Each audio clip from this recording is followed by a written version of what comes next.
Quero que você abra sua Bíblia em Mateus capítulo 11, verso 28. Nós vamos ter esse texto como base. Estávamos falando com alguns pastores e eu falei assim, olha, se Deus dê graça para a gente terminar essa pregação, hoje nós terminamos. Se não der, a gente vai dividir em etapas aqui para que possível todos nós aprendemos. Amém, irmãos? O importante é você aprender.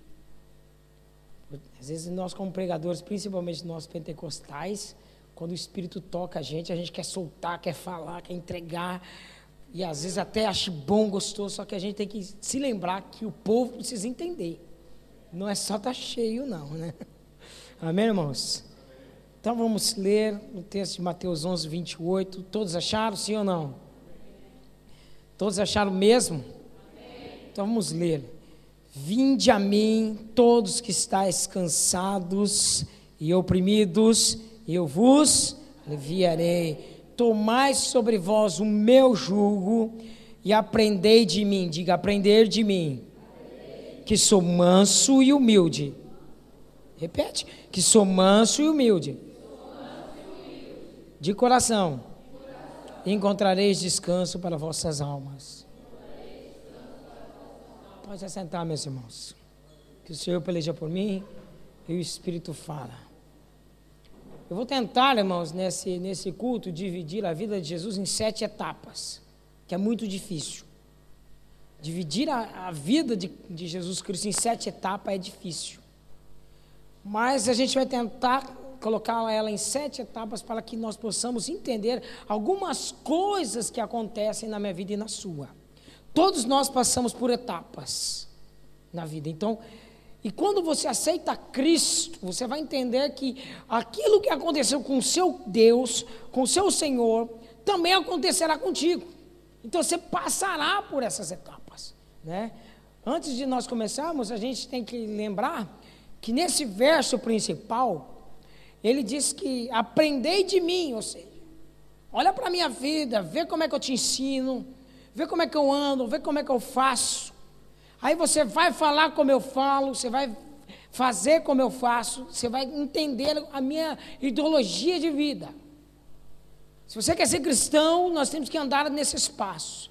Qual é a tônica máxima dessa filosofia de Deus? A nossa maneira de viver é que tem que falar diante do povo.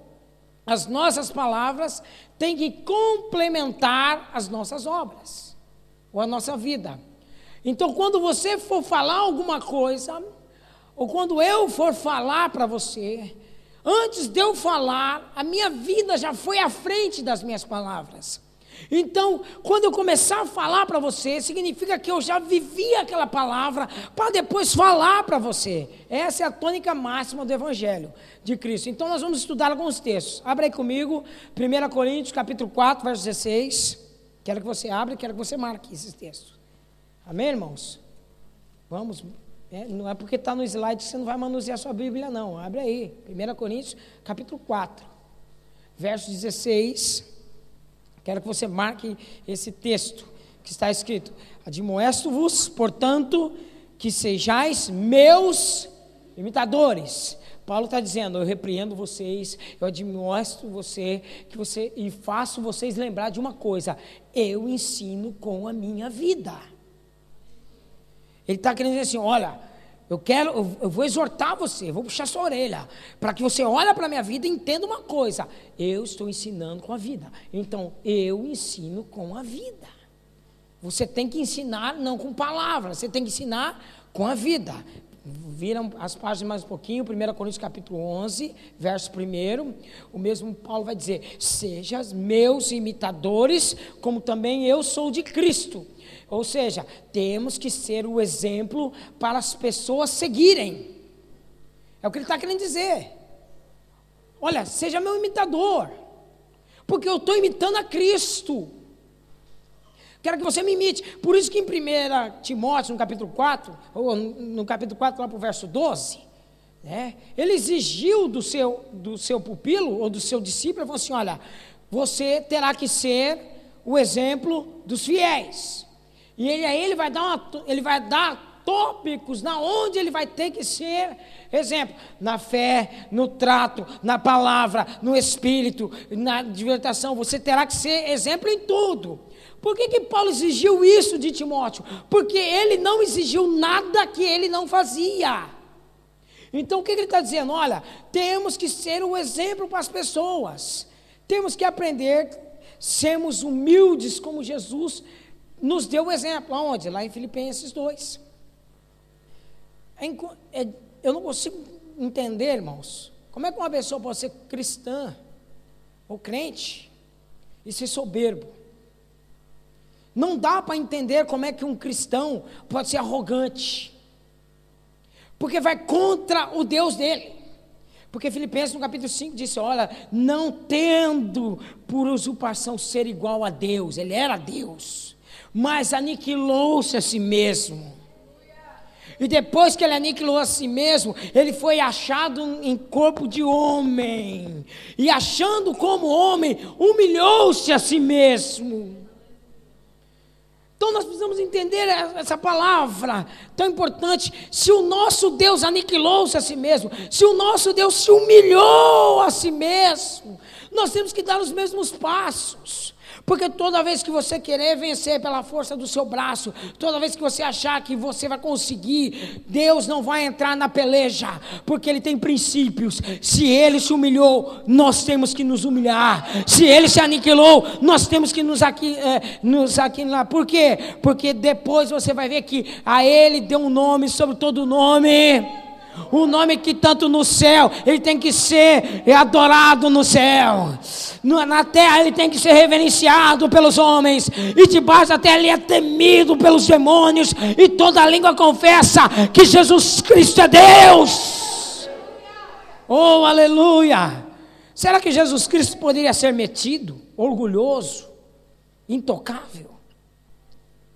Irmãos, será que ele poderia? É claro que ele poderia. Ele poderia ter direito de ter um corpo de seguranças do lado dele.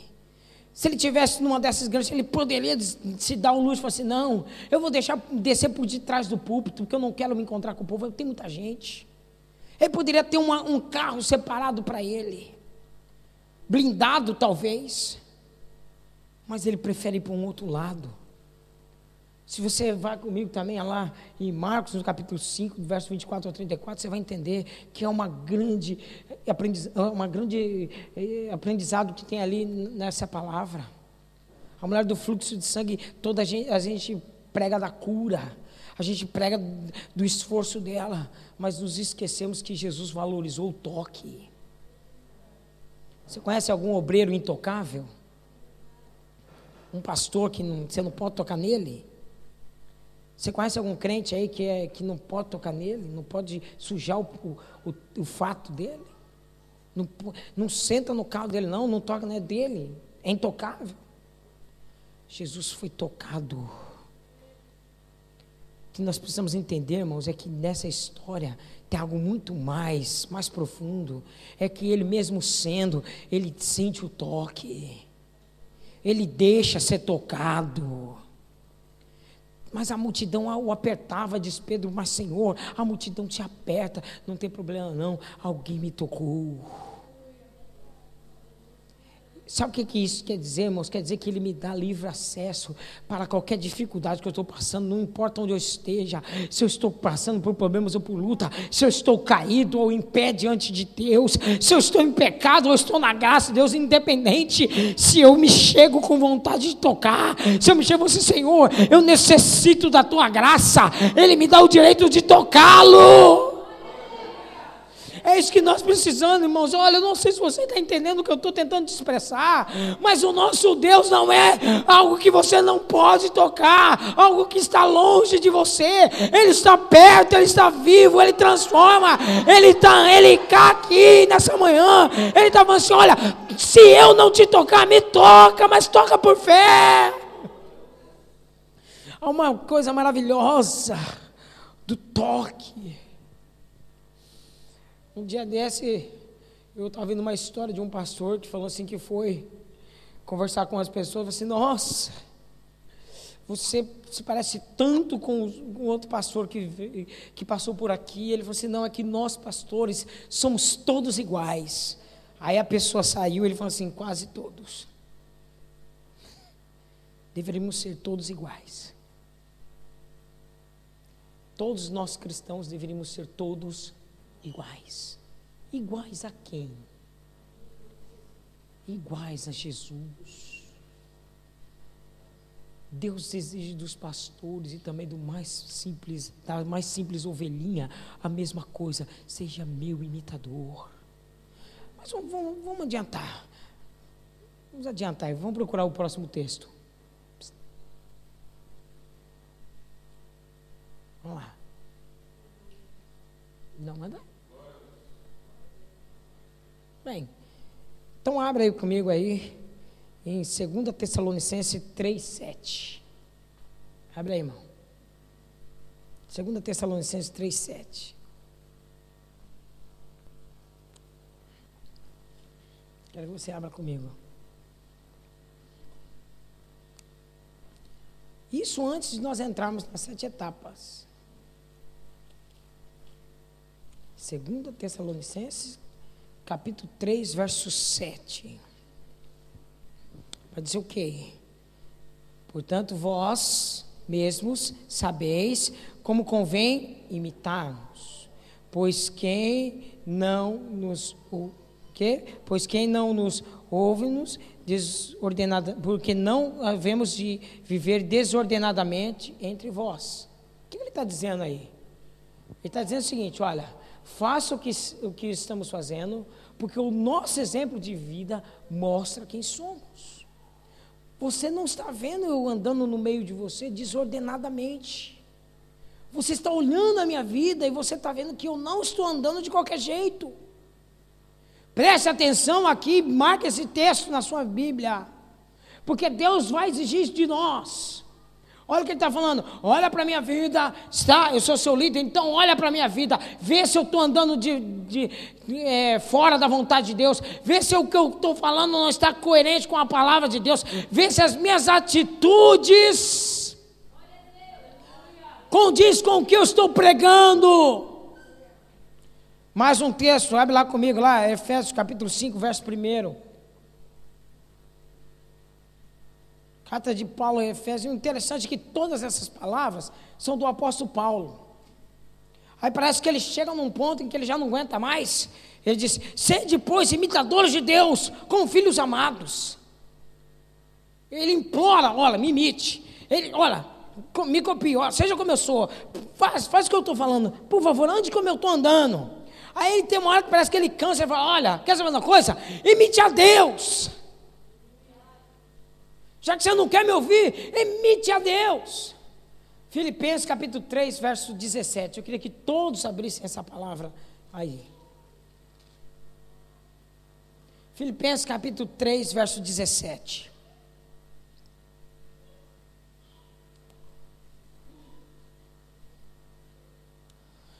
Olha o que está escrito. Sede também meus imitadores, irmãos, e tendo cuidado segundo o exemplo que temos em nós, pelo que assim andai, ou andem. Olha aqui para mim, levante sua cabeça, olhe para mim que eu tenho uma coisa para te dizer. Por algum motivo, nós estamos olhando mais para aqueles que dão mau exemplo do que aqueles que dão bom exemplo. Talvez seja porque eles são a maioria, ou talvez a maioria. Talvez seja porque nós temos a nossa natureza caída, então tudo que é negativo a gente absorve de uma forma mais rápida. Mas de alguma forma espiritual ou humana, nós olhamos mais para aqueles que estão dando mau exemplo do que aqueles que estão dando bom exemplo. A Bíblia não fala para você olhar para aquele que está caído, para aquele que está dando mau testemunho. A Bíblia não fala isso. A Bíblia fala para você olhar para aquele que está dando bom exemplo e a fé desses imitai. De algum momento, de alguma forma, irmãos, eu não sei se é por álibi, que a pessoa está procurando um álibi para poder pecar. Né? Então quer achar alguém, né? O pastor, os irmãos estão dando lá um bom testemunho. Não, mas tem porque o irmão fulano não deu bom testemunho, não vou mais na igreja. Parece que algumas pessoas estão focando no erro para se justificar a si mesmo. Nós precisamos entender, irmãos, que a Bíblia fala que nós precisamos colocar os nossos olhos naqueles que dão bom testemunho. Eu fico horrorizado com algumas pessoas que falam, porque pastor é isso, pastor é aquilo. Um dia eu trabalhava ali na EDP, lá no Marquês do Pombal, e eu estava lá conversando, os meninos estavam na hora do almoço, eles colocaram uma mesa, começaram a jogar truco, e um deles, para zombar de mim, falou assim, então pastor, vem jogar aqui com a gente. Eu falei, não vou não. Um outro rapaz falou assim, o quê? Você é pastor? Eu falei assim, sim, sou pastor. Ele falou assim, eu não confio em pastor, pastor é tudo ladrão. Eu falei assim, você é brasileiro? Eu falei assim, sou. Sua mulher é brasileira? Sim. Dizem aqui na Europa e também nos Estados Unidos, em muita parte do mundo, que todo brasileiro é ladrão e toda brasileira é prostituta. Eu falei assim, você é ladrão? Ele disse, não, também não é assim. Eu falei assim, quer dizer então que para você é uma medida e para mim é outra.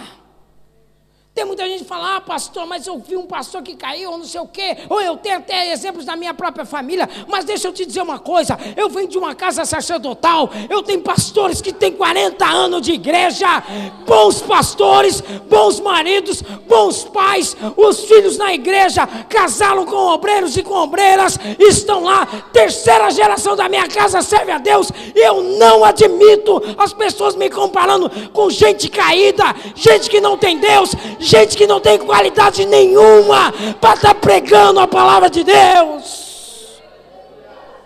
Você é o exemplo, meu irmão. Pastor, mas tem muita gente ruim, mas também tem muita gente boa. Olha para o seu lado, tem gente aqui que está passando por luta e está fiel. Tem marido aqui que honra a mulher. Tem mulher aqui que honra o esposo. Tem filhos aqui que são obedientes. Então olha para esse e o imitai. Tira os seus olhos dessa gente que não sabe nada, que fica aí caindo, que vive se envolvendo com o mundo, sabe meia dúzia de Bíblia, usa a Bíblia só para se dizer, só para se justificar os seus pecados, e depois quer dizer que sabe de Bíblia, sabe nada, irmão, não conhece Bíblia, porque se conhecesse Bíblia, estava amando a palavra de Deus, estava honrando a Deus nas suas atitudes, estava dizendo, não pode fazer o que eu estou fazendo. E tem um monte de gente dizendo, não, o ministério Cadeirão não vai, o ministério Cadeirão não é isso, o ministério Cadeirão não cresce. Está olhando para esse povo aí fora, aqui no ministério Cadeirão, querendo ou não querendo, nós não estamos aqui para juntar uma multidão, estamos aqui para pregar o evangelho na sua intensidade, estamos aqui para pregar a verdade, estamos aqui para pregar com amor e intensidade. Goste ou não goste, o evangelho ainda fala de cruz. Goste ou não goste, o evangelho fala de renúncia. Goste ou não goste, o evangelho ainda fala de sacrifícios. Xaramanalabalás. Se você crê nisso, levanta a sua mão e fala, Deus, me toca com essa palavra. Se você quer uma transformação, clame ao Senhor. Isso é porque nós nem entramos nas etapas. Tire os seus olhos dessas pessoas erradas. Procure alguém a quem você possa imitar. Procure alguém que serve a Deus. Canalas. Procure alguém que imite o estilo de vida de Cristo e que te ensine a andar mais uma milha, a dar a outra face, sem murmurar, sem reclamar. Jesus quer nos ensinar seus valores, ensinar uma vida que ele viveu, tendo, mas fazendo de conta que não tem.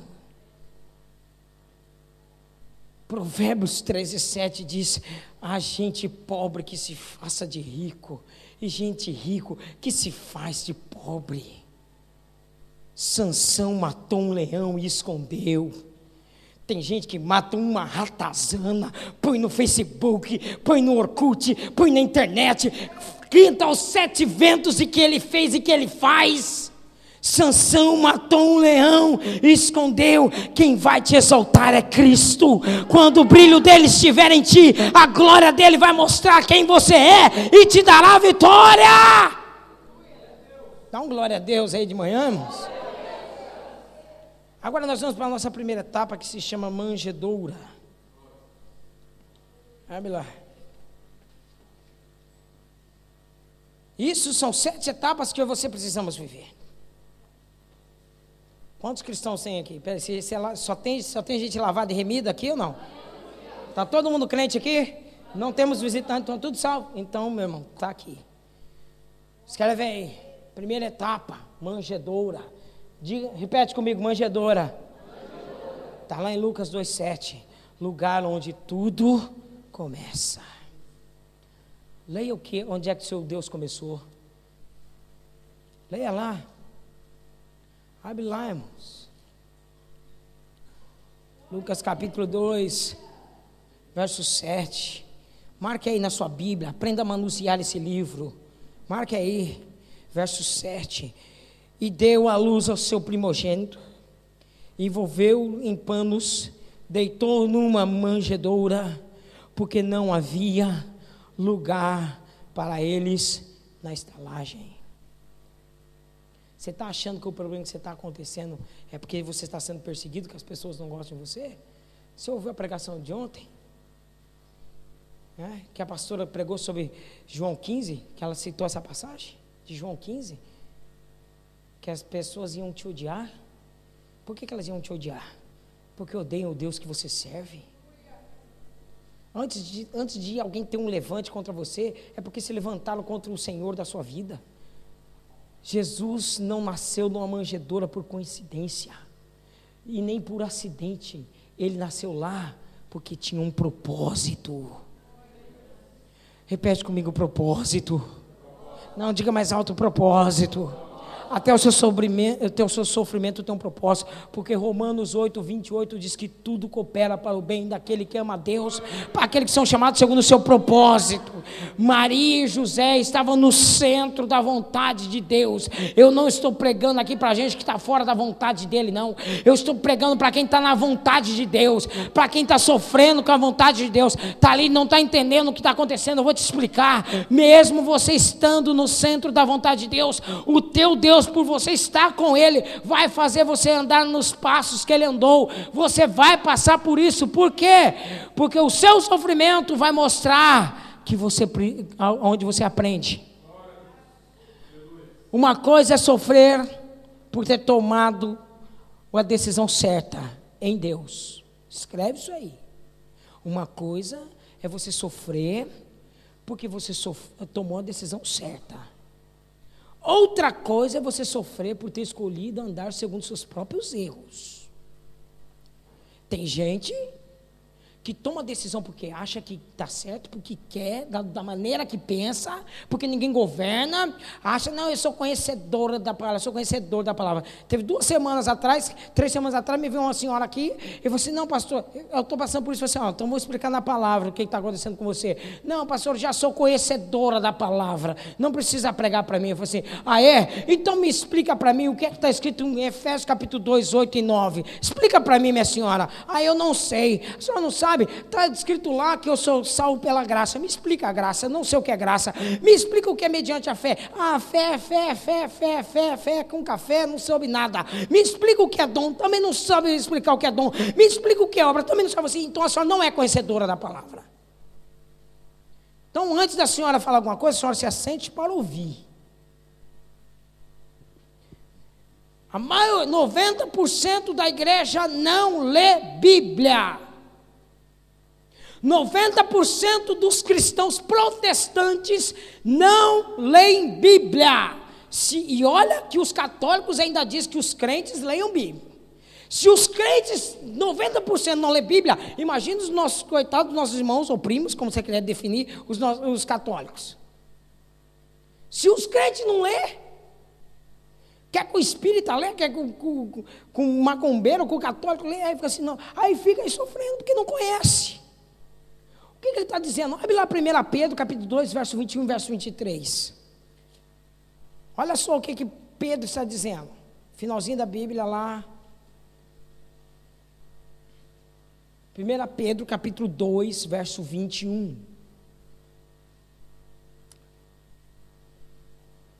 Olha só o que ele está dizendo. Porque para isso fosse chamados. Ele está dizendo de você servir não só o bom e não só o humano. Se você pegar o contexto desde o verso 18, você vai ver que ele mandou você ser sujeitado, não só aquele que é bonzinho, não só aquele que te ama, não. Você tem que servir até aquele que é ruim. Porque aquele que é bom, meu, todo mundo recebe com bênção. Quero ver você ser crente sendo oprimido. Quero ver você ser crente num trabalho onde a pessoa não crê no teu Deus e te oprime. Aí diz o seguinte, olha, serve também o humano, mas serve também o mal. E aí no verso 21 ele vai dizer, para isso você foi chamado. Pois também Cristo, sofrendo por nós, ou padeceu, né? Deixando-nos o exemplo, para que sigais as suas pisaduras. O qual não cometeu pecado na sua boca e nem se achou engano. O qual, quando ele injuriava, não injuriava. E quando padecia, não ameaçava, mas se entregava àquele que julga justamente. Agora, você quer ver uma coisa pior? Vê o verso 19 desse texto. Porque coisa é agradável que ninguém, por causa da sua consciência para com Deus, sofra agravos, padecendo injustamente. Porque que glória é esta? Se pecando, sois esbofeteados e sofreis. Mas se fazendo o bem, está sendo afligidos e sofreis, saiba que isso agrada a Deus. Você está sofrendo porque está pecando? Meu irmão, então, você está colhendo o que você plantou. Aí tem gente que está sofrendo porque erra, e aí quer que Deus, não, eu estou sofrendo, mas porque eu aceitei a Cristo, Ele vai ter que me abençoar. Deus não vai te abençoar se você não entrar por esse caminho. Deus não tem compromisso com gente rebelde, com gente submissa, com gente que acha que serve a Deus da sua maneira. Tem que servir na submissão da palavra. Se não tiver palavra, não vai entrar, irmãos, porque Ele vai dizer assim, não. E se você entender em 1 Pedro capítulo 4, do verso 12, Ele vai dizer assim, olha, não vos estranhais essa ardente prova que você está passando, verso 12, porque saiba que também as pessoas que estão no outro mundo também estão sofrendo a mesma coisa. Verso 13 vai dizer, mas alegrai-vos de fato de seres participantes das aflições de Cristo, para que também na revelação da sua glória vos regozijeis e alegreis. E aí ele vai até o verso 16, vou até ler o verso 16 para você entender. E se pelo nome de Cristo sois vituperados, bem-aventurados sois, porque só sobre vós repousa o Espírito da glória de Deus. Que nenhum de vós padeça ou sofra como homicida, ou ladrão, ou malfeitor, ou como quem se entrega por negócios alheios, mas se sofre porque é cristão, não se envergonhe, antes glorifique a Deus nessa parte. Eu não acredito que você não está entendendo essa palavra. Você está entendendo por que você está sofrendo ou não? Você está sofrendo porque você é cristão? Dá glória a Deus, irmão. Pastor, como é que eu vou dar glória a Deus sofrendo? Porque Ele é Deus. Se Ele é Deus, meu irmão, no meio do seu sofrimento Ele vai trazer. Não pode esperar, como foi dito aqui, o justo passa por muitas aflições. Ele não diz que é o ímpio, Ele não diz que é aquele que o mundano, não é aquele que está fora. O Salmo 34, verso 19 diz, o justo, aquele que está com Deus, aquele que está fiel, esse vai passar por muitas aflições. Mas não termina aí o verso, ele dá um ponto e vírgula que me dá a vontade de dar glória a Deus e pular até o teto. Ele diz, mas o Senhor o livra de todas. Vai passar por luta? Vai, mas vai vencer todas. Satanás vai ter que olhar para a minha cara e olhar para a tua e dizer, ele venceu, ela venceu, ele venceu, ela venceu. Pode bater, mas não tem problema não. Daqui a pouco o troféu está na minha mão, porque quem peleja a minha guerra não é o homem, quem peleja a tua guerra se chama Jesus Cristo. Cutuca a pessoa que está ao seu lado aí. Isso, cutuca se você é vencedor. Vai, levanta essa cabeça, fala para ele aí. Oh, aleluia. O que nós temos que entender com tudo isso? Com Deus você terá que ser humilde. Deus abate os soberbos, mas dá graça ao humilde. Não importa se é pastor, se é missionário, se é pregador, se é isso, se é aquilo, se é filho de crente, se é macumbeiro, se é branco, se é preto, não importa. Está soberbo, é abatido. E nós temos que aprender a depender de Jesus a 100%. Eu fico imaginando José, vem comigo na manjedoura. Principalmente você que é mãe, ou que você que quer ser mãe. Ou você que é mulher, entenda isso.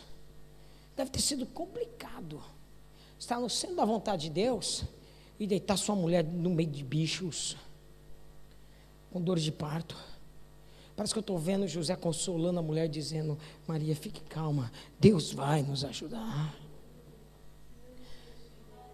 Ele não tinha, era um pai de primeira viagem, não sabia muita coisa sobre criação de filho, nem a sogra estava perto, estava longe de casa, nem a família estava perto, ele estava sozinho, ele e ela, e ele teve que consolar, assim. Eu não sei quais foram as palavras dele, mas foi complicado.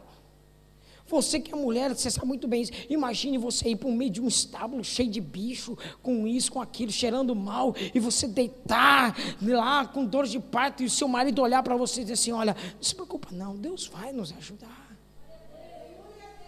Dependa de Deus, não dependa do homem, depende de Deus. Olha, irmãos, eu sei muito bem o que é isso. Obreiro que não passa pela manjedoura, irmão, sofre mesmo. Não entende os propósitos de Deus.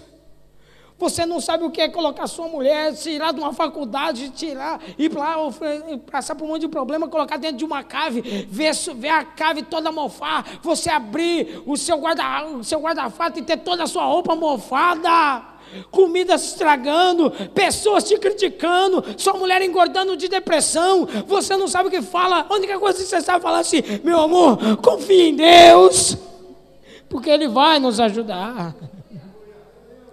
Ele vai te ajudar. Por que Ele diz isso? Porque a maioria de nós não quer passar por momentos humildes, pequenos. Tem gente, irmãos, que vem para a igreja e acha que a vida com Deus é no elevador. Tem gente que pensa que vai entrar hoje na igreja e chegou feio, vai ficar bonito. Tem gente que pensa que chegou pobre e vai ficar rico, de uma hora para não estar lá dentro, plim, pim, pim, pim. Tem etapas para você chegar lá. Se você abrir Zacarias capítulo 4, verso 10, a parte B, ele vai dizer lá para você: quem despreza os pequenos começos? Quem é que despreza o começo das coisas humildes? Quem é que anda desprezando isso? Sabe quem anda desprezando? Muitas vezes eu e você. Como é que é? Deus me deu uma profecia de que eu tenho que ter um carro novo. Aí chega o carro velho lá, esse carro eu não quero. Se você não quer o carro velho, não terá o novo. Porque se você não é fiel no pouco, Deus nunca te colocará no muito. Sirva a Deus no pouco. Sirva a Deus no pequeno. Eu não tenho vergonha de dizer isso não, irmãos. Eu cheguei a ter um sapato só, andando, evangelizando aqui em Lisboa, evangelizando lá em Évora, sapato furando. Teve dia em que não tinha dinheiro para comprar um leite, e aí tem que olhar para a porta e falar assim: Deus vai mandar. Deus vai trazer o alimento, porque Ele não pode negar a tua palavra. Só que eu não cheguei a ficar ligando: me ajuda aí, manda dinheiro aqui, não. Eu sei no Deus que eu sirvo. Nós temos que entender, irmão, que começos humildes fazem parte. Se você quer crescer de uma hora para outra, tem cuidado. Sabe por quê? Porque quem chega lá em cima sem antes ser treinado, sem antes ser trabalhado, racha. Aí tem que voltar. O diácono Rafael me deu uma ministração que foi muito boa. Ele falou assim: pastor, a nossa vida é como um jogo de videogame. Você entra na primeira fase e está lá, pegue a chave. Você não pega a chave. Aí tem 10 etapas. Quando chega na 9ª, que você está para ganhar, ele fala: cadê a chave? Não tem. Game over. Acabou. Queimou a etapa. Pode voltar. Então não tenha vergonha das coisas humildes. Outra coisa, aprenda a viver a vontade de Deus na sua vida. Você consegue viver a vontade de Deus ou você ainda quer viver a sua vontade? Mude aí, vamos ver a segunda etapa. A segunda etapa se chama carpintaria. Marcos 6,3. Lugar de amadurecimento.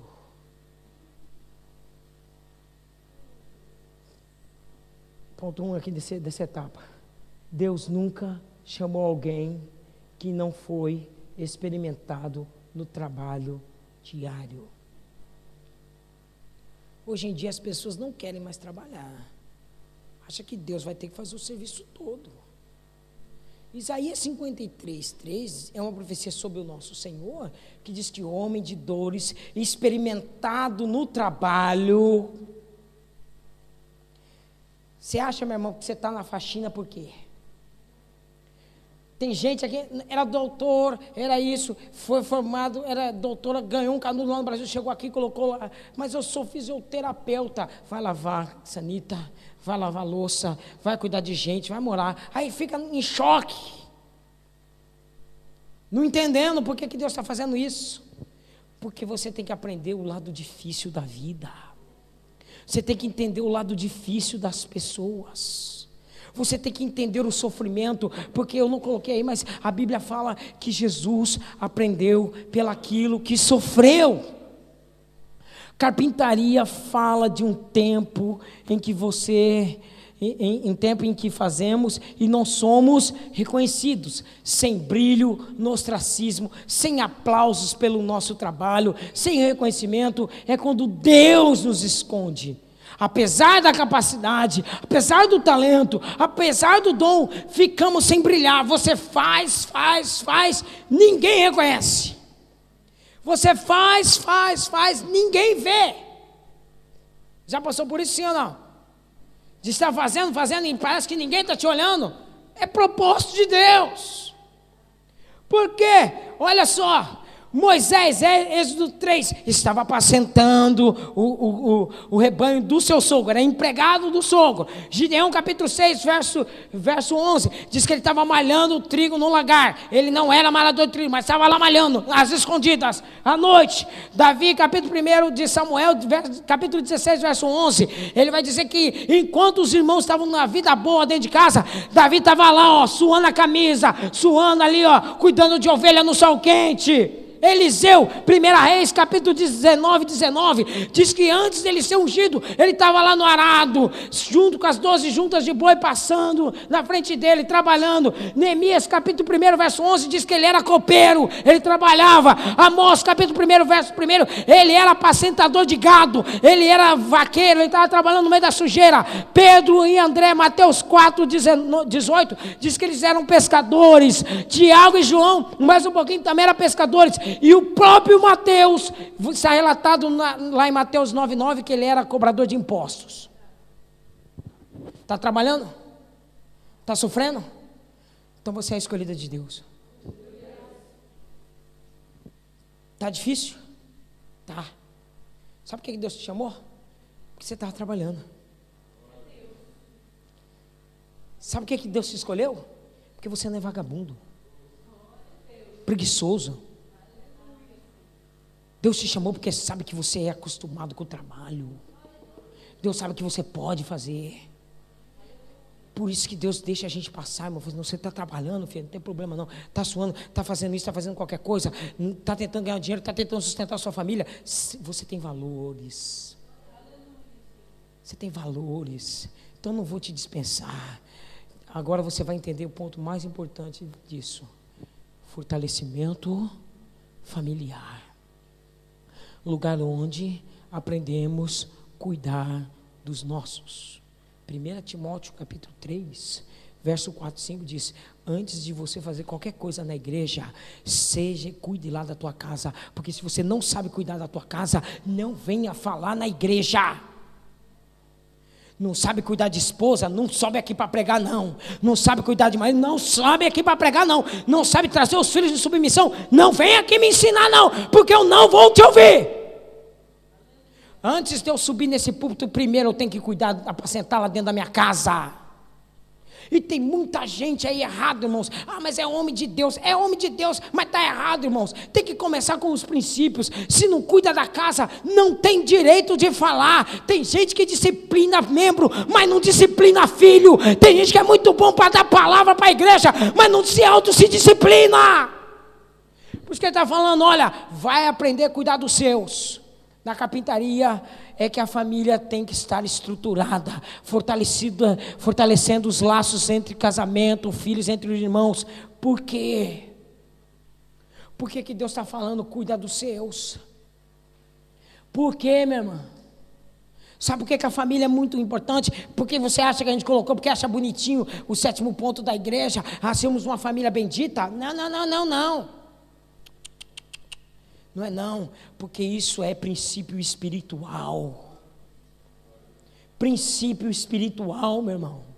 Sabe por que ele está falando ali, ó, que você tem que valorizar a família? Porque no ministério, na vida com Deus, você vai passar por problemas. Vai vir lutas, eu não vou te iludir não. Vai vir lutas, vem calúnias, vem defamações. E a sua família é na carpintaria que você tem que estar estruturado. Sabe por quê? Vai vir as pessoas se levantando, denegrindo você, falando mal de você, inventando histórias sobre a sua vida. E você tem que ter um lugar de refúgio, como Davi tinha a caverna de Adulão. Você tem um lugar, a sua casa tem que ser um pedaço do céu. Você tem que chegar lá, abraçar os seus e falar assim: não, você está comigo, meu filho. Você conhece minha índole, você conhece o meu caráter, você sabe quem eu sou. Seu pai não é isso que estão falando não, sua mãe não é isso que estão falando não, você me conhece.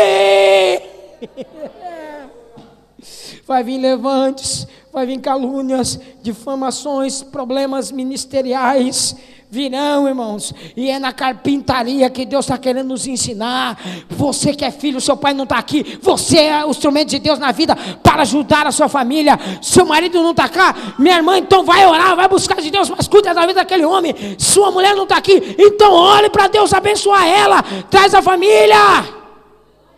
A nossa igreja está passando por um levante. Só nessa semana, mães de meninos que estão aqui, deu a doida, né? Falei assim: não quero mais que você vá na igreja. Tem obreira nossa que não está aqui hoje, porque a mãe proibiu. A menina lava, passa, cozinha, faz tudo em casa, obedece. A outra irmã vai para farra, vai para sair, está tudo na boa. Só porque a menina está indo na igreja, a mãe fala: não, você não vai mais na igreja. Eu tenho um problema agora. Porque uma mãe não quer que a filha venha para a igreja. Quer que ela vá para os bares, quer que ela vá lá para as festas, mas não quer deixar ela vir na igreja. E não é só ela não, tem outras mães que falam assim: não, larga o ministério, filho, vem aqui para cá me ajudar num boteco, alguma coisa, vem aqui, vem fazer as coisas, tirando da igreja. Isso é espiritual, meu irmão. Nós temos que nos unir como família, como um povo só, e orarmos pelas casas uns dos outros. Nós temos que orar para os nossos filhos, nós temos que orar para esses meninos que estão aqui sem os pais. Sabe por quê? Eles têm que ser instrumento de Deus lá, para abençoar aquele povo. Você entendeu, sim ou não? Amém? 3, quem queima etapa tem que voltar. Quantos obreiros, quantas famílias nós temos que tratar? Hoje temos que tratar muito cedo o obreiro. O cara mal foi ungido, já está sendo disciplinado. O cara mal chegou no ministério, mal começou a crescer. Sabe o que é isso? Você tem que entender carpintaria. Tem gente, irmãos, família, pastores a gente tem que trazer, sentar, outros nós temos que vir, aconselhar, buscar, ministros, diáconos, cooperadores, irmãos. Nós temos que entender, irmãos, que você não está a tempo de ser tratado, está na hora de você tratar. Abra a sua Bíblia aí, não está ali, mas abre aí, Hebreus capítulo 5. Marca esse texto aí, ó. Abre essa palavra de Hebreus. Esse verso não está aí nos slides, mas é bom você marcar. Hebreus capítulo 5.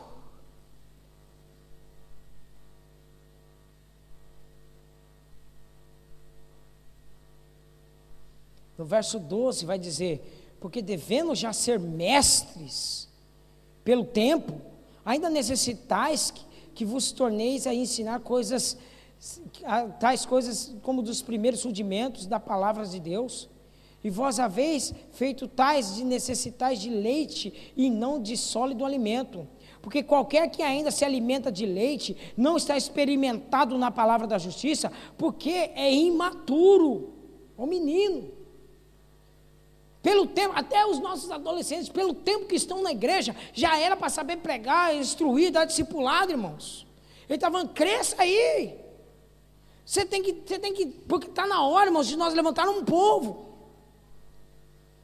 Ah, pastor, mas eu não estou a fim de puxar essa responsabilidade para mim, isso fica para o pastor. Tá bem, então entre na estatística de 90% que não lê Bíblia, e também na hora que o vento soprar, fica aí à mercê de lobo, se dando profetada, sem que você saiba que definir o que é certo e o que é errado, entrando em ventos que nem era para você ter entrado, porque nessa manhã, Deus quer avivar o teu espírito, Deus quer mudar o seu coração, Deus quer fazer você se levantar dessa cadeira, Deus quer que você, jovem, comece a ir para a igreja e falar: eu tenho um propósito nessa igreja, eu tenho um propósito nessa escola.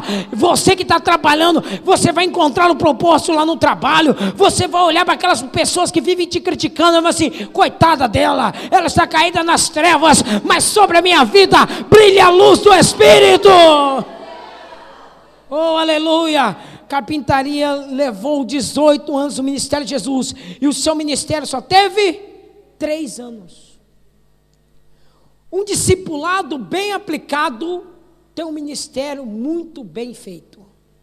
Então, quanto mais você senta para aprender, irmãos, quando Deus te levantar mesmo para fazer, você vai fazer com excelência. Posso ouvir um glória a Deus por isso, irmãos? Você está entendendo ou não? Então, quando nós chamarmos você para aprender, não venha para aprender mesmo. Porque quanto mais você aprende, mais sábio você será. Deus vai te abençoar nisso. Agora vamos falar para uma coisa que você já está cansado de saber, né? Mas é necessário nessa manhã. Depois que você passa da manjedoura, passa da carpintaria, você vai para o... Vixe, mais alto. Deserto. Lugar para aprender a vencer o diabo e suas tentações. Você não vai vencer o diabo depois que você estiver grande, não. Você tem que vencer ele no deserto. É no deserto, irmãos. O verso 1 vai dizer que, anote aí o verso 1, você sabe disso, que o Espírito Santo obrigou Jesus a ir para o deserto para ser tentado pelo diabo. Quem te leva para o deserto não é o diabo. Quem te leva para o deserto não é o homem, não é o pastor que está te levando para o deserto. Quem está te levando para o deserto se chama Espírito Santo. E ele tem um propósito. Qual é o propósito? Treinar você. E sabe quem é o professor do treino? O diabo. Não estou brincando não. Leia lá Mateus 4:1, você vai ver. E o Espírito Santo levou Jesus ao deserto para ser tentado pelo diabo. Não foi o diabo que levou. O problema que você está passando, você tem que pôr na cabeça o seguinte: se você está no deserto, meu irmão, saiba que você está sendo trabalhado lá. A gente fala do jejum, a gente fala das respostas de Jesus, mas se esquece que quem colocou ele lá foi Deus. Nós não conseguimos entender que a maioria dos nossos problemas não foi o diabo que enviou, foi Deus que permitiu ou mandou. Porque na minha vida e na sua, as coisas só acontecem quando Deus manda ou quando Deus permite. Então tem um limite, como diz o pastor Cláudio, tem um limite. Deus não vai deixar você ser tratado além das suas forças.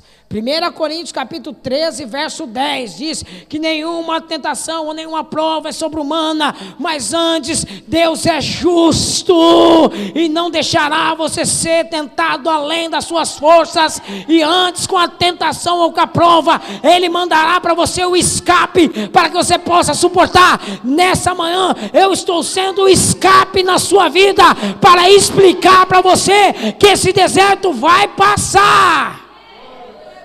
Todos nós temos que passar pelo deserto. Grandes, pequenos, brancos, negros, asiáticos, mestiços, índios, pobre, rico, estudados ou incultos, todos terão que passar. Não existe o bonitinho do Senhor. Não existe. Viu, minha querida? Não existe. Viu, bebê? Vocês estão aqui novinho? Vai para o deserto também. Vai. E na aula a gente estava explicando ontem, existe, o tempo é determinado. Sim ou não? Você sabe que a única coisa que pode parar Deus na minha vida e na sua? A única coisa que pode parar Deus na minha vida e na sua é o tempo que Ele mesmo determinou. Se Ele determinou que você vai passar por um período de tempo de 1, 2, 3 anos, 2, 3 meses, 10 anos, meu irmão, você pode sapatear, eu posso virar 1 litro de azeite na tua cabeça, posso chamar os melhores profetas e sapatear, fazer uma roda aqui, não vai acontecer nada, porque é tempo determinado. E nesse tempo determinado, quem vai ter que passar não é o pastor, vai ter que ser quem ele determinou que deveria passar. Aí existem 3 maneiras de você passar. Vou explicar para você, 3 maneiras. Existe a fácil, quando você se submete e sem questionar, deixa o barco rolar, porque você sabe que Deus está com você. Existe o meio termo entre que você está confiando ou não, e aí demora um pouquinho mais. E existe a parte difícil. E deixa eu dizer uma coisa terrível. Se 90% não lê Bíblia, você acha que a maioria escolhe a fácil ou a difícil? Porque na fácil, se você deixar Deus tratar com você, você será como um time de futebol que está num campeonato de pontos corridos, que mais ou menos na metade do campo, como você fez tudo certo, o troféu já foi para a tua casa, você já é campeão, você simplesmente vai completar a etapa como vitorioso. Então você já vai desfrutando do meio para frente, você já está desfrutando, porque você já é campeão. Mas se você escolhe a difícil, você vai passar até no último jogo, na última rodada, ali, ó, no sufoco, no suor. Mas uma coisa eu sei, Ele dará a vitória. Agora você precisa saber de que jeito você quer passar. Se você colocar ali, ler 2 Timóteo capítulo 3, 12, você vai ver que todo aquele que quiser levar uma vida piedosa com Jesus Cristo, irá passar por problema, por perseguições. Está servindo a Deus? Quer servir a Deus? Está servindo Deus na sua vida? Tá. Não espere que você terá facilidades, porque lá em Timóteo está escrito, se você resolveu servir uma vida com Deus, meu irmão, o vento vai soprar, o mundo vai vir contra você, o diabo virá contra você. Uma coisa eu sei, mas Jesus Cristo estará com você ali, te fortalecendo. Lá é para vencer, o lugar onde temos que vencer o diabo e as suas tentações antes de começar a fazer a obra de Deus. Tem muito obreiro e muita gente na igreja confundindo isso. Ele está escondidinho ainda, está como membro, está como cooperador, está lá. E não vence as tentações ali. Aí, depois que está grandão, com dinheiro, quando está próspero, não consegue vencer, perde, cede à tentação, porque não venceu onde deveria vencer. O verso 11 diz que os anjos serviram a Jesus. Mas para os anjos servirem a mim, você primeiro precisa vencer o diabo. E para eu vencer o diabo, Tiago diz muito bem na sua carta, no verso 4, no capítulo 4, ele vai dizer assim, olha, primeiro você se sujeita a Deus. Primeiro você obedece o que Ele está te mandando. Primeiro você faz tudo o que Ele está te falando. Depois você repreende o diabo e ele fugirá de vós. Aí tem gente querendo repreender o diabo, fazer isso, fazer aquilo, mas não obedece nada do que Deus manda. Conclusão, cai. Então você tem que aprender que você precisa vencer lá. O lugar também é um lugar de ambiente estável. Diga para mim, ambiente estável. Diga, mudança de temperatura espiritual. Já mudou a temperatura da sua vida com Deus ou não? Seu ministério, meu irmão? Já mudou a temperatura? Tem dia que você está fervoroso, glória a Deus, aleluia, é Deus, aleluia, é isso aí, Deus. No outro dia está gelado, que está quase morto, está lá colocando, está sendo sustentado por aparelho, já está ali a fase terminal, esperando a coisa acabar. Isso é ambiente estável. Porque no deserto está calor de dia e à noite, se você não se abrigar, você morre de frio. Ambiente estável. Hora está bom, hora está ruim, hora está quente, hora está frio. Ambiente estável. Mas é no deserto que você tem que aprender a conviver com isso. Outra coisa, lugar onde aprendemos a confiar na palavra escrita. verso 4, verso 7 e verso 10. Você sabe o que está escrito nesses versos ou não? Resposta de Jesus: está escrito. Está escrito, está escrito. É na palavra que você vai ser fortalecido. É na palavra que você vai entender vencer as tentações. É na palavra que você vai entender dar resposta para o diabo e para esse monte de gente ruim aí que vive se levantando com você. É na palavra que ela vai te fortalecer. Quem tem palavra sabe passar pelo deserto. Quem tem obreiro que tem palavra reúne os obreiros e tem uma história bíblica para falar em cada situação. Crente que tem palavra reúne a palavra, a família, e fala: olha, filha, nós estamos passando por isso porque está escrito. Olha, tem que ter palavra de Deus. Eu estou inconformado e preocupado com esse povo que não quer ficar com a palavra, irmão. Pare de ficar contando história da carochinha. Ouça a palavra de Deus, porque é a palavra de Deus é que vai te dar fé. Oh, camandala baixar, é na palavra. É lá que Ele nos fortalece. Oh, Jesus, me ajuda nessa hora. É na palavra. É a palavra que expulsa demônio. É a palavra que traz as bênçãos. É a palavra que me fortalece, que me santifica, que me purifica. É a palavra. Em nome de Jesus, feche seus olhos, incline sua cabeça. Você que está no deserto, fala: Senhor, eu quero essa palavra. Eu quero essa palavra no meu coração. Eu quero essa palavra nos meus lábios. A minha boca só fala o que tem no meu coração. E a partir de hoje eu quero falar da tua palavra. Eu quero falar tudo que está na palavra. Tudo que está na palavra. Tudo que tem na palavra, eu quero vivê-la. Viva. Em nome de Jesus. Checa na lamanda lamas. Oh, canabosuri canalamanai. É a palavra que nos vivifica. É a palavra que nos fortalece. Creia. Eu estou te dando uma ordem ao teu espírito. Creia. Creia na palavra. Quer ver demônio fugir de você? Creia na palavra. Tem gente que fica ouvindo um monte de testemunho furado, de gente que não tem nada de Deus. Fica aí ouvindo gente que mal chegou na igreja. Lá no Brasil está uma onda: não, ele é ex-macumbeiro, é ex-feiticeiro, nem passou por discipulado, mete no púlpito para ensinar. O cara não sabe nada de Deus. Fala meia dúzia só porque pegou um cursinho disso aqui, ou de alguma coisa, só mistura macumba com palavra de Deus, troca os termos, joga para a pessoa, para a igreja come. Você precisa conhecer a palavra. Meu irmão, você vai ver que tem muita gente que você acha que é santo, na hora que chega perto de você, cai. Sabe por quê? Porque não tem compromisso com a palavra. Pode pregar bem, mas tem que viver ela.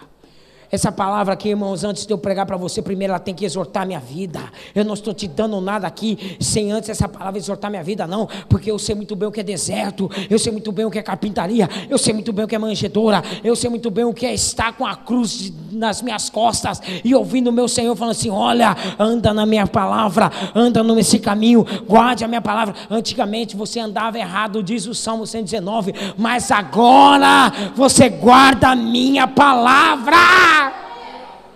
Quer ser vitorioso? Comece a aprender essa palavra. Você vai ver que essa palavra vai trazer as bênçãos para você. Jesus quer nos ensinar a viver da palavra, comer da palavra, desfrutar da palavra. Vamos lá. Não sei se o meu tempo me ajuda, mas eu vou tentar falar sobre unção e reconhecimento. Oh, meu Deus, me ajuda. A quarta etapa é unção e reconhecimento. Mateus 4:24. É quando ele sai do deserto. É quando as coisas começam a acontecer. Você vai viver essa vida. Você vai viver. Se você andar por isso, eu vou dizer isso para você. O Espírito Santo manda te dizer isso.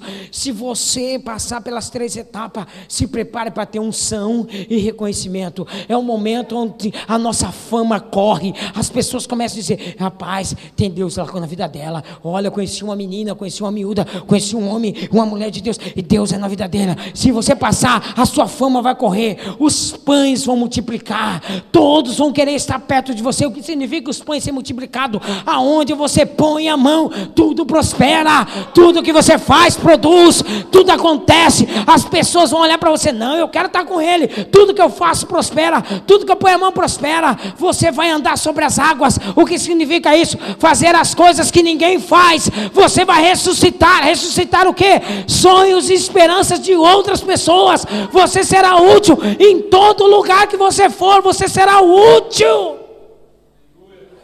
Dá um glória a Deus em nome de Jesus, meu irmão. Tudo que você fizer vai dar certo, porque você tem unção e Deus faz um reconhecimento sobre a sua vida. E o que acontece? Olha, o mundo espiritual vai te conhecer, vai se submeter e vai te temer. É o que está escrito lá, ó. Marcos capítulo 5, do verso 1 ao 20, você vai estudar em casa. O endemoniado de Gadareno, ele mal chega em Gadara, quando Jesus põe os pés assim, os demônios já ficam tudo confuso e vão ter com ele: ah, Jesus, filho de Davi, o que é que você está fazendo aqui? E que não é chegada a tua hora, porque você está aqui. Os próprios demônios vão até você e vão dizer: você é uma pessoa escolhida, você tem um som de Deus. O próprio endemoniado vai saber que na tua vida tem Deus. E eu vou profetizar sobre a sua vida, porque tem gente aqui que está duvidando. Eu vou dizer uma coisa para você: aonde você for, meu irmão, tem gente que vai estar endemoniada. Você vai olhar para ela assim e ela vai criar caso contigo, sabe por quê? Porque sabe que Deus é com você. Levante essa mão, porque essa unção vai descer agora. Levante essa mão, porque você será reconhecido no reino espiritual. Levante essa mão, porque essa palavra tem que se cumprir. Ela é viva e eficaz, e ela é viva nessa manhã, e também para que se cumpra, porque tem propósito no livro de Isaías capítulo 55, que a palavra de Deus é como a chuva que cai nessa manhã. Ela não volta para Deus vazia, ela tem que cumprir aquele seu propósito. Se ele te trouxe aqui, segundo o Salmo 64 verso 5, se ele te pôs aqui sentado para ouvir a palavra, é porque a palavra tem compromisso com o teu espírito. E se essa palavra tem compromisso com o seu espírito, ela vai entrar no teu coração agora, vai tocar dentro de você e vai fazer você crer nela. E agora o mundo espiritual será abalado, porque você é reconhecida diante de anjos, diante de demônios, diante de homens. Essa unção desce. Oh, camando chalas. Viva a palavra de Marcos 16, verso 15 e 18. E esses sinais seguirão os que creem. Eles empunharão sobre o meu nome as mãos sobre enfermos, eles serão curados. Eles irão falar em novas línguas. Eles irão pisar na cabeça da serpente. Eles colocarão a mão sobre endemoniados, eles serão libertos, porque o Espírito do Senhor deu essa palavra a você. Oh, xaramandas. E mesmo sem querer, todos perceberão que Deus tem algo na sua vida. Mesmo você não querendo, as pessoas vão assim: Deus tem uma promessa para ela, Deus tem uma promessa para ele, Deus tem uma promessa para ela, Deus tem um compromisso com ela. Deus tem. As pessoas, você não vai precisar fazer propaganda, irmão, você não vai precisar falar de você não. As pessoas vão assim: olha, Deus é na vida dele. Só tem um problema nessa fase. Sabe qual é o problema? É que a maioria das pessoas que te seguem apenas pelo que você faz por elas. Se você pega João 6, do 24 ao 42, eu espero que você esteja anotando para depois ler, porque você tem muito texto para estudar a semana toda.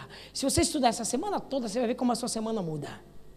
A maioria das pessoas que virão até você quando você estiver grande, é porque querem algo de ti.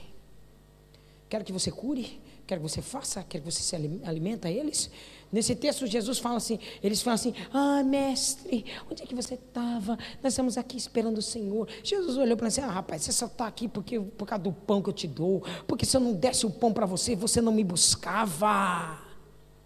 E lá o verso 42 diz que eles murmuraram contra Jesus.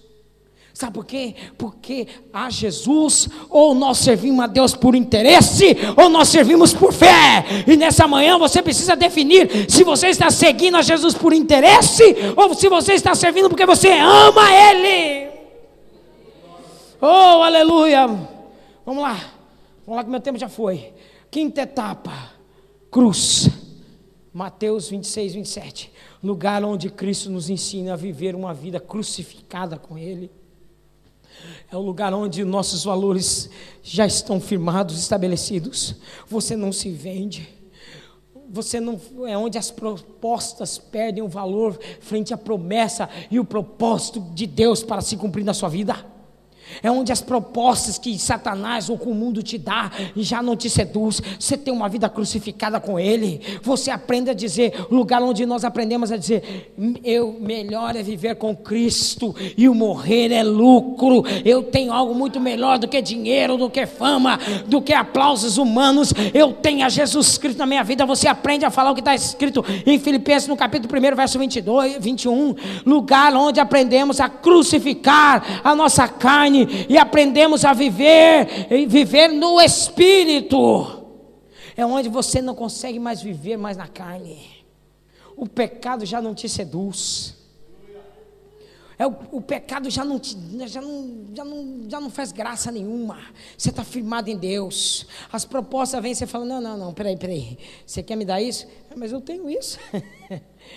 Você quer me dar isso aqui? Eu tenho o melhor que eu tenho. Eu como na mesa do rei. Quantos aqui estão comendo na mesa do rei nessa manhã? Quantos aqui estão comendo na mesa do rei? Você tem a melhor coisa. Você come na mesa do rei, meu irmão. Quarto lugar, onde aprendemos a dizer, seja feita a tua vontade e não a minha. Hoje estão tentando tirar a cruz. Hoje estão tentando tirar a cruz da nossa vida. Hoje estão tentando tirar a cruz de nós. Querem pregar no evangelho de facilidade. Mas você sabe que não é bem assim. Você sabe que quando você está com Deus, embora você creia até naquela teoria de que tudo vai dar certo, que tudo vai dar bem, que você não vai passar por luta, você sabe que as coisas não andam bem assim, porque Jesus te levou para um lugar de crucificação. Em nome de Jesus. O que ele diz lá? É onde aprendemos com as traições do que amamos. Ninguém te traiu ainda?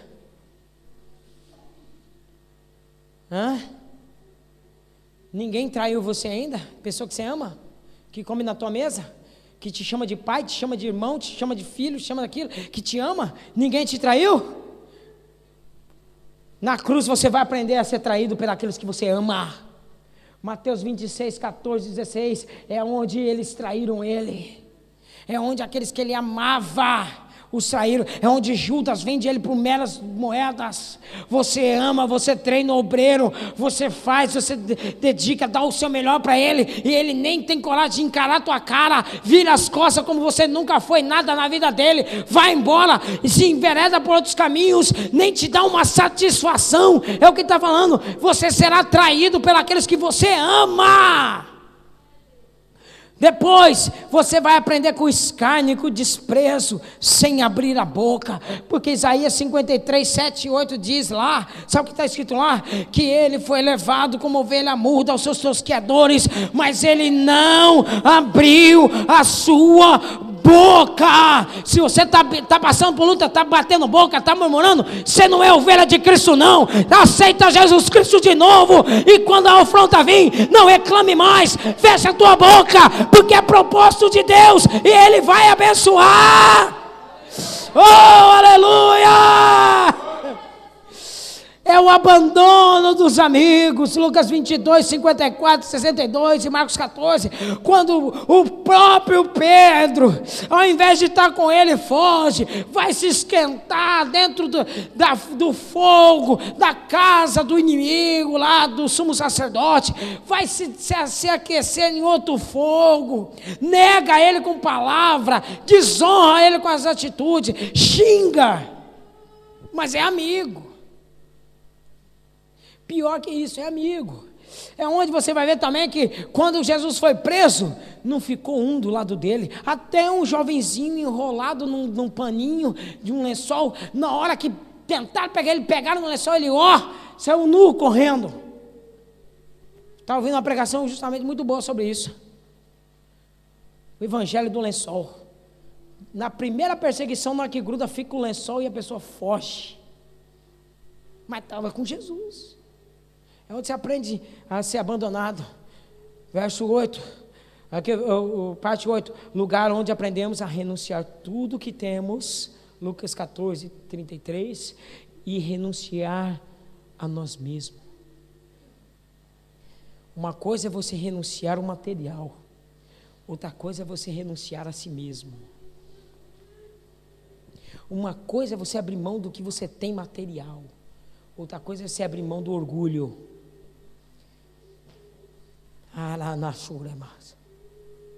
Olha só o que está dizendo aquela palavra. Quer me seguir? Renuncie tudo que você tem. Quer ser meu discípulo? Renuncie os bens materiais. Quer ser meu discípulo? Renuncie o que você tem de material. Renuncie. Isso aí para você tem que ser palha, coisa que não vale nada. Renuncie. Está te seduzindo? Está te seduzindo as coisas do mundo ainda? Você não renunciou.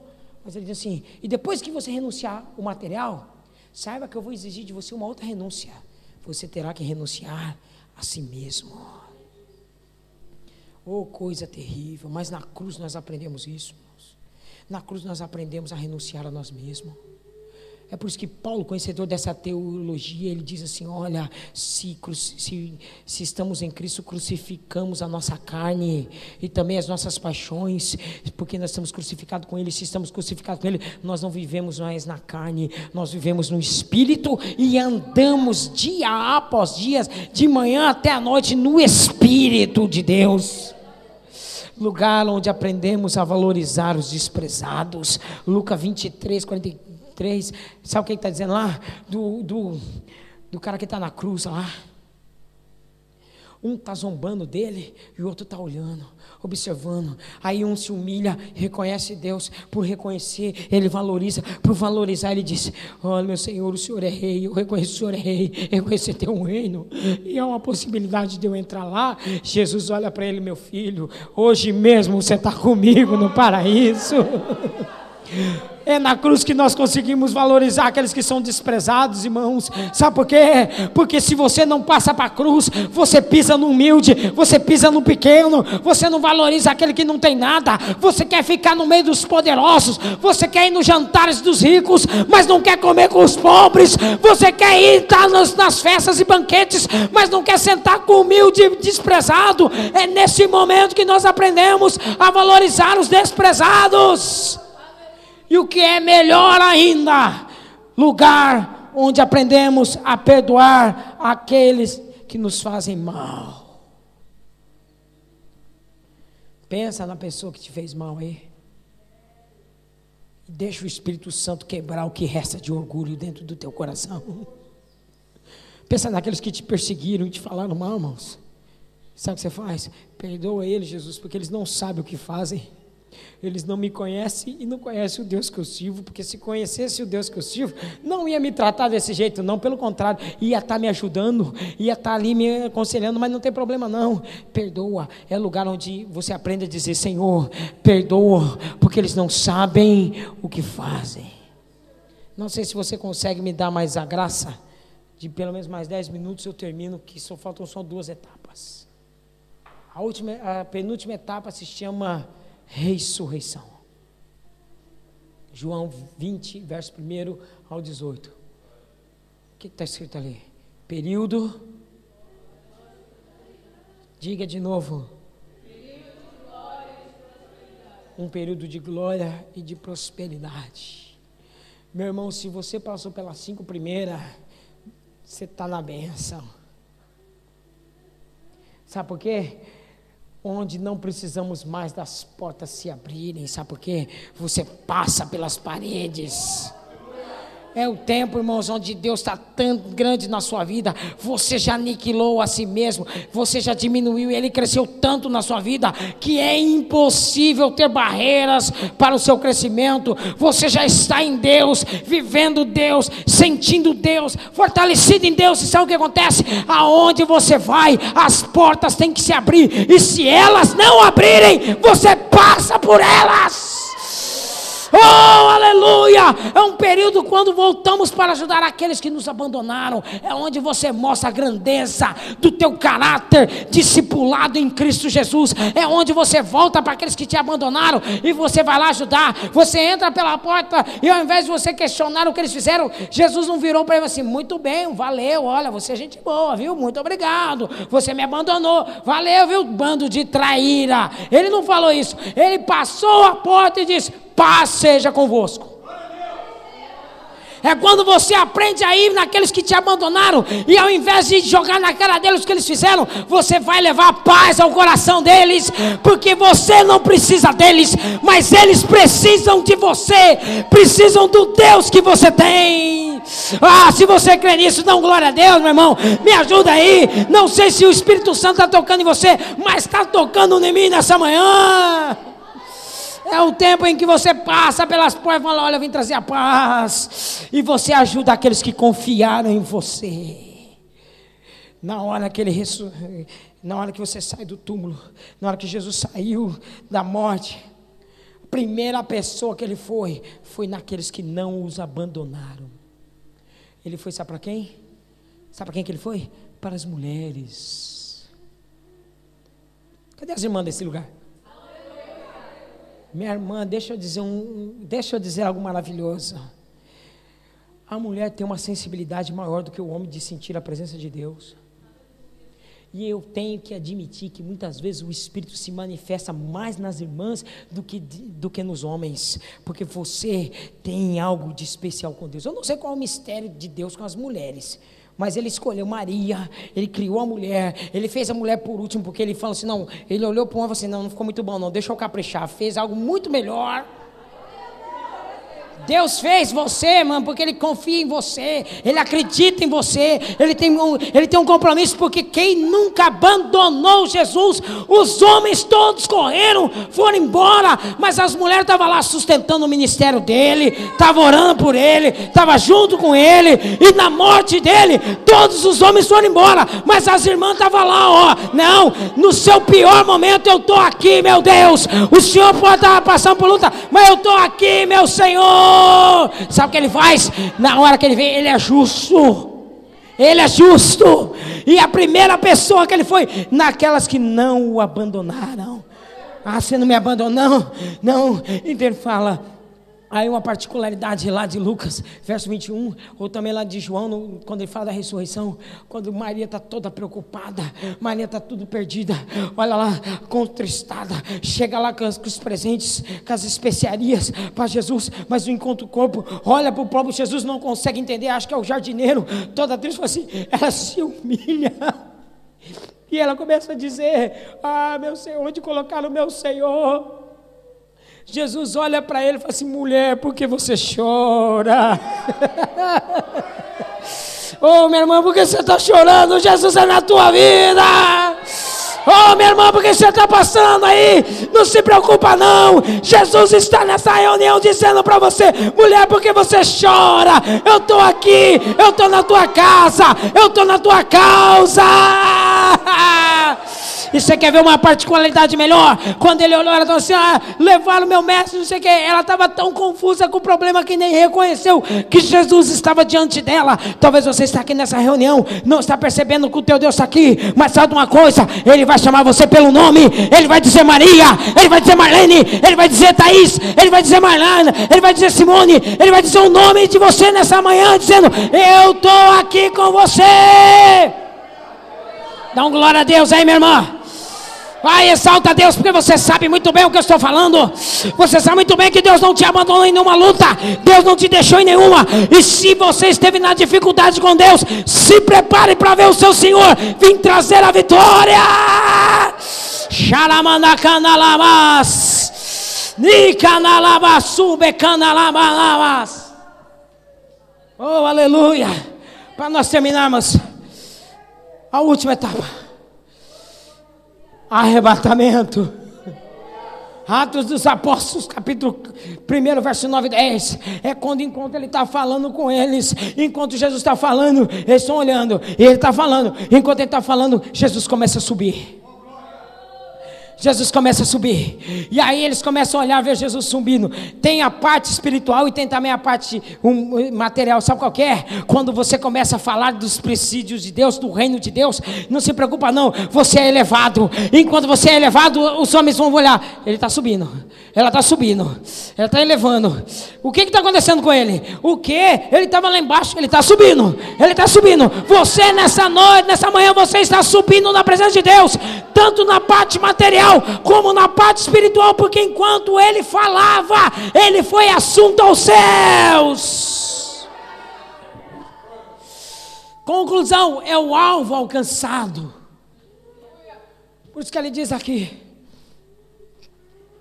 embora Filipenses 3, 13 e 14 diz: irmãos, quanto a mim não julgo que haja alcançado, mas uma coisa faço. E o que eu faço? Esquecendo-me as coisas que para trás ficaram, e avanço para que estão diante de mim, prossigo para o alvo, pelo prêmio da soberana vocação de Deus em Cristo Jesus. 2 Timóteo capítulo 4 verso 7, Paulo diz o seguinte: olha, combati o bom combate, guardei a carreira, eu acabei a carreira e guardei a fé, eu cumpri o que Deus mandou.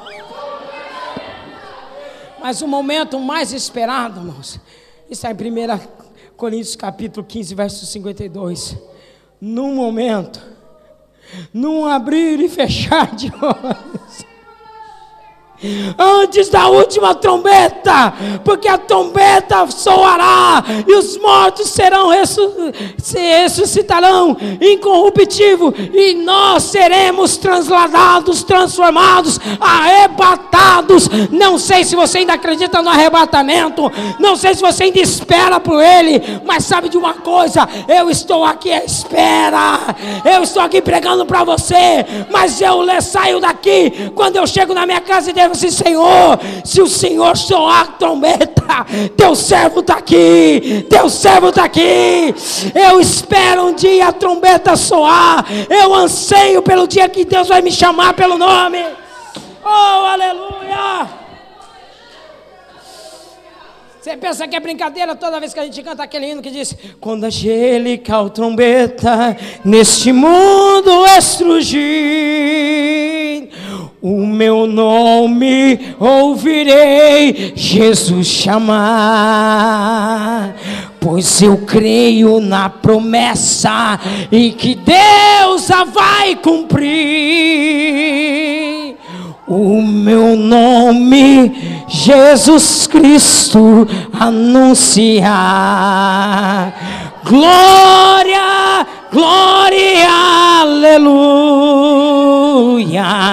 O meu nome ouvirei Jesus chamar. Glória, glória, aleluia. Eu espero.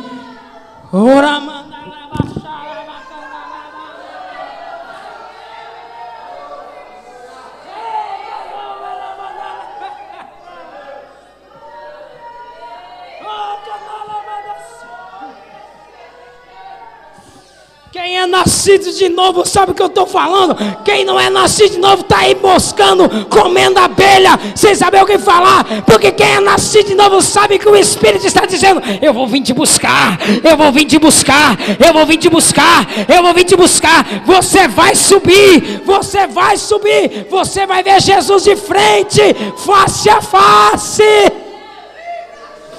Fica de pé comigo dando glória a Deus aí, igreja.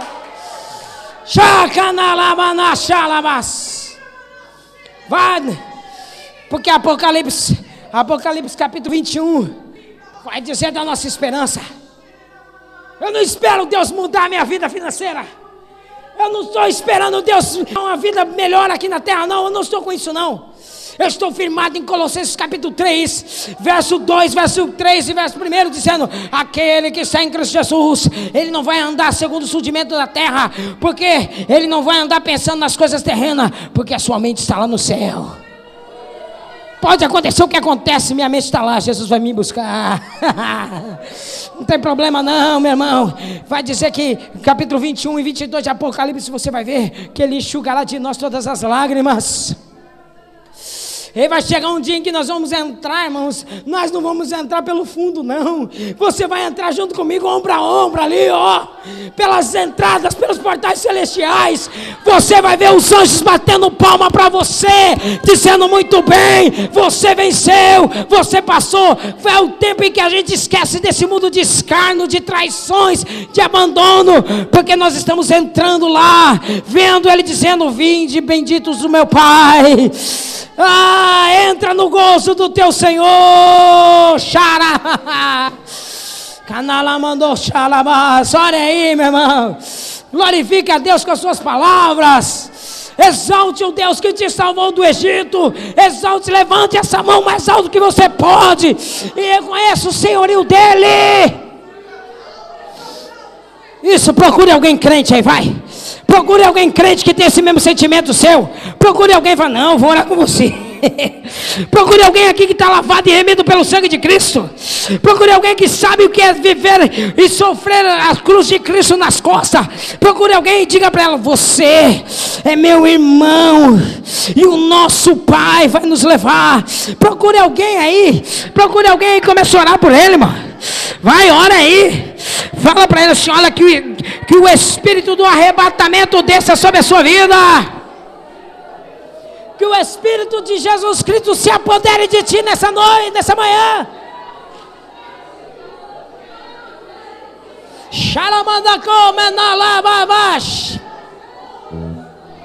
Oh, aleluia! Que o Espírito do Senhor te envolva. Sinta a vitória daqueles que são de Cristo. Ei, igreja do Senhor, exalte Ele na grandeza, exalte Ele na santidade, exalte Ele no seu sofrimento, exalte Ele nas suas obras, exalte Ele. Abraça essa pessoa, põe a mão sobre ela e fala: nós vamos para o céu, nós vamos entrar pelas portas.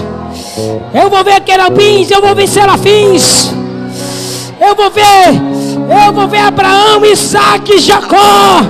Vou me sentar com Daniel e Davi. Eu vou olhar para Elias, vou olhar para os apóstolos, vou conhecer a Paulo, mas eu vou ver aquele que me salvou. Eu anseio por esse dia, pelo dia em que eu vou ver Ele face a face, face a face. Eu espero vê-lo. Xalamadai.